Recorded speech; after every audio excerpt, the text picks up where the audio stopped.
Kodai police station વિસ્તારમાં થયેલ ખૂનના આરોપીઓને ગણતરીના કલાકોમાં ઝડપી પાડતી લોકલ ક્રાઇમ બ્રાન્ચ પશ્ચિમ કચ્છ ભુજ તારીખ 12/6/2025 ના રોજ આરોપી જીગર દીપકભાઈ ગોર તથા જય દીપકભાઈ ગોર મરણ જનાર ચિંતન ગોરની હત્યા કરવાના ઈરાદે નાણાંની લેવડ દેવડ બાબતે ફોન ઉપર વાત કરી બંને આરોપીઓએ પ્રી પ્લાન કરી મરણ જનારને જખણિયા ગામે વથાણ ચોક પાસે બોલાવી છરીઓથી ઉપરાઉપરી જીવલેણ ઘા મારી મરણ જનારની હત્યા કરી. આ અન્વયે લોકલ ક્રાઇમ બ્રાન્ચ પશ્ચિમ કચ્છ ભુજના ઇન્ચાર્જ પોલીસ ઇન્સ્પેક્ટર તથા પોલીસ સબ ઇન્સ્પેક્ટરના માર્ગદર્શન હેઠળ ઉપરોક્ત ગુનો શોધી કાઢવા માટે લોકલ ક્રાઇમ બ્રાન્ચના કર્મચારીઓને સૂચના આપેલ હતી. આ સૂચના મુજબ એએસઆઈ તથા પોલીસ હેડ કોન્સ્ટેબલ ઉપરોક્ત ગુનો શોધવા માટે તપાસમાં હતા.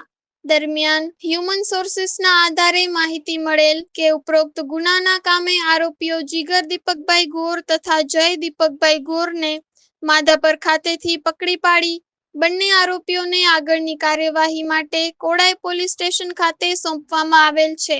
Story report by Kiran Gori, Bhuj.